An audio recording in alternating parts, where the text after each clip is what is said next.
Hey guys, welcome back to another video, and in today's video I'm going to show you how you can use triads to come up with a bunch of powerful two-note chord inversions and chord voicings that you probably might not have considered before. Basically, it will help you to open up the whole neck and be able to start from the bottom and work your way up across the neck using only two-note chord shapes that will help you to build the intensity of your playing, both from a rhythmic and melodic perspective. So let's go ahead and let me show you a couple of these voicings. We are going to look at a 1, 6, 4, 5 progression, which of course is C, G, D, E minor. Now what I've just played there is the typical cowboy chords, but what can you do if you simply focus on two-note chord voicings? Well, I can start here in the low area of the neck for C, G, D, E minor, or C, G, D, E minor, or C, G, D, E minor, or C, G, D, E minor, and I can get a lot of those kind of chords to build up with some embellishments. So now let me go ahead and show you a couple of different ways in which you can play C, G, D, E minor, which is 4, 1, 5, 6, across the neck using only two-note chord voicings, and afterwards I'll show you where these notes come from, and then you can go ahead and use them in your own playing.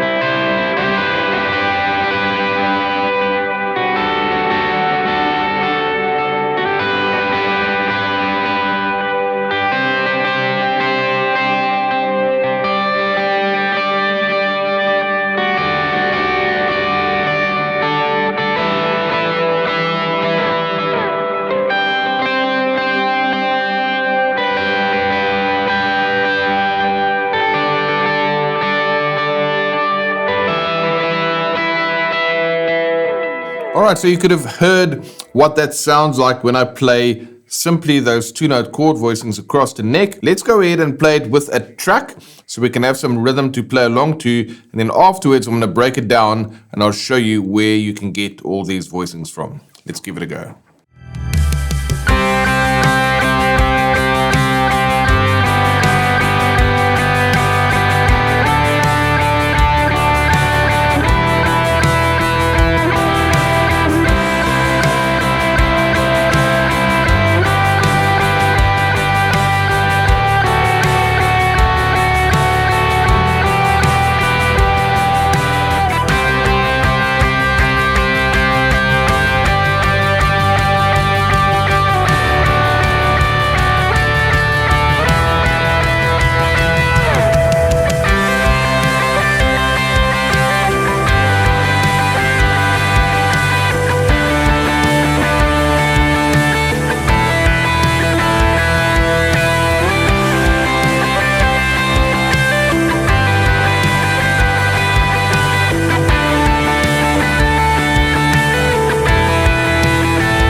Alright, so that kind of thing can work really well on a Sunday, because what's happening is we have the ability to build it melodically, and then I also obviously built the vibe a little bit from a rhythmic perspective as well. But all of that was literally just two-note voicings starting over here on the neck all the way up to the 12th fret. So it's a decent area of the neck that you are able to cover. And what I want to show you now is where these shapes come from.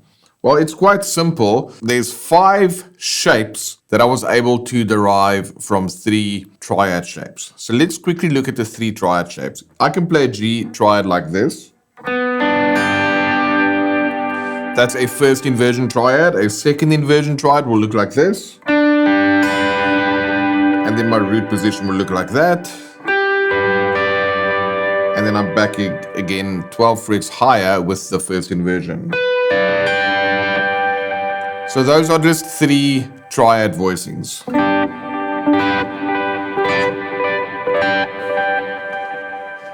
So what I've done is I've looked at how can I take just the 2 notes on the E and B strings, and let's see what voicings I can come up with. Well, it's obvious that I get voicing 1, which is the top 2 notes of this triad. I can get this voicing, which is the top 2 notes of this triad. And then I can get this voicing, which is the top 2 notes of this triad. So nice and simple, right? I've got G, playing only those 2 voicings. I've got G second inversion, playing those 2 voicings, 2 notes rather. And then I've got the root position, playing those 2 notes. Alright, so that gives me 3 shapes. But in my example, I had 5 different shapes for each chord. So where did shapes 4 and 5 come from? Well, this is shape 1, shape 2, and shape 3. What I've done is between this triad and this triad, I can see I can play these 2 notes as well. So that now means I've got 1 voicing, a second voicing, a third voicing, and a 4th voicing. And then my last voicing was this. And where did that come from? Well, again, it's a combination of the root position triad and my first inversion. So then I can play it like that. So that means I have 5 different ways in which I can play G major across the neck using 2 notes only. So we have first voicing, second voicing, third voicing, 4th voicing, and a 5th voicing. So it's just important for you to notice where the roots are, because then you can easily move those. And I'll get to those in a second. Now, in the same way that I have my major triads, I also have my minor triads,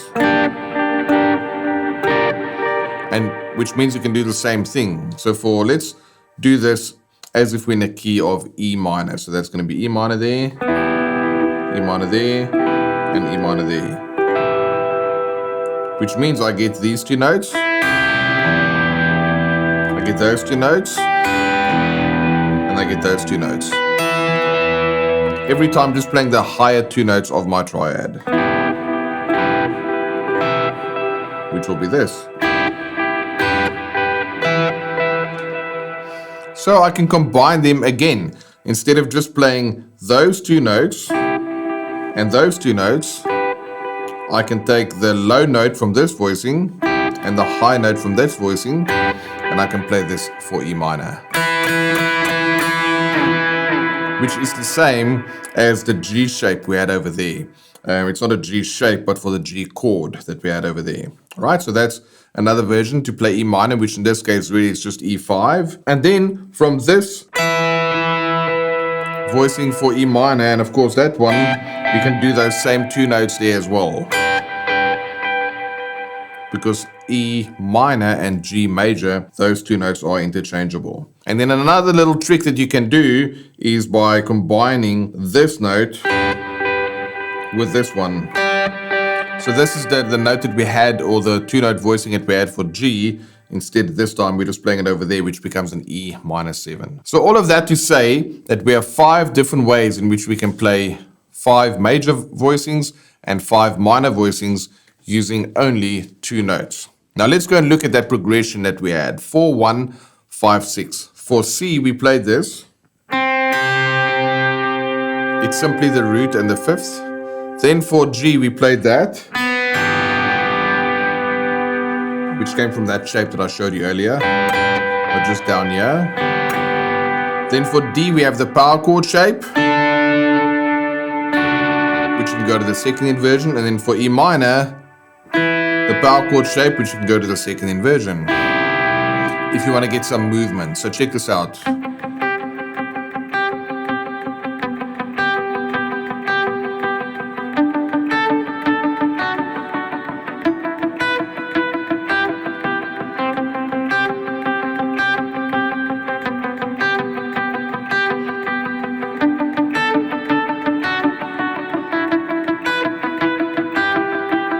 C, G, D, E minor, or C, G, D, E minor. So I have C, G, D, E minor, C, G, D, E minor, C, G, D, E minor. And then when I play C like this, I can go bring in a little bit of an embellishment for some melodic interest. I can do the same thing when I go to the G. Now check this out. What I want to do for the D is this. But that D note is quite a big stretch from the B, so I'm just going to move this D note over there.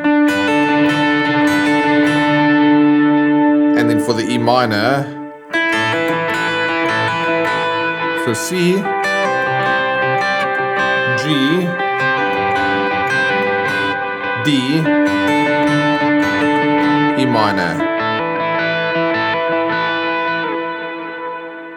If you learn all these shapes, there's so much fun that you can have with this, and you can of course go ahead and change the progression as well, because what's happening is when I'm playing 4, 1, 5, 6, that's from that progression. But if I had to play a 1, 5, 6, 4, then it'll be 1, 5, 6, 4. So again, the melodic nature of the voicings change.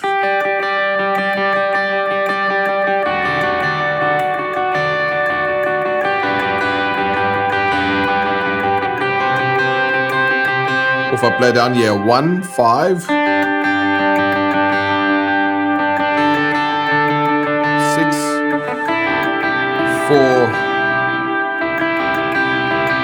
can actually stay exactly right where it was.